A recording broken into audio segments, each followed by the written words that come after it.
Over the years, we've partnered with Pennzoil, putting Pennzoil synthetics to the test. We took Rookie of the Year in the Bull Run. We won the Fool's Roll Rally. We won the Silver State Half Mile Shootout. And we even campaigned Pennzilla from coast to coast, all the while using Pennzoil synthetics. We even used their lubricants on our television show, The Car Chasers, on CNBC.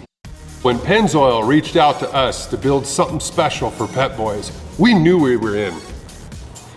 It's Pep Boys' centennial year, 100 years in business. Wow! We've all heard of Manny, Mo, and Jack, but did you know there's actually 2 Mo's? But what I really want to know is which Mo is in the retro logo. 4 Navy veterans and $800 later, in 1921, they started the first Pep Boys. Now, 100 years later, over 1,000 locations in 35 states and in Puerto Rico. In 1946, Pep Boys opened their first service center. So we knew we wanted to start out with a 1946 vehicle. So the search for the 46 was on. I called all my automotive contacts and scoured the web.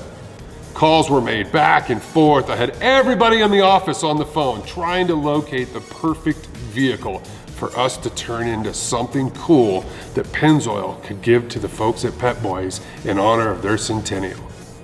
It had to stand out, but at the same time, it had to be a Flat12 build because we needed to show 100 years of technology and progress in the automotive world.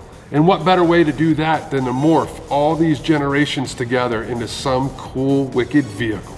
But as we continue to search, looking for one specific model year makes your box really small.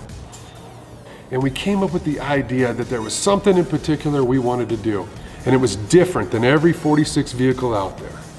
We decided we were going to build a 1946 Ram truck.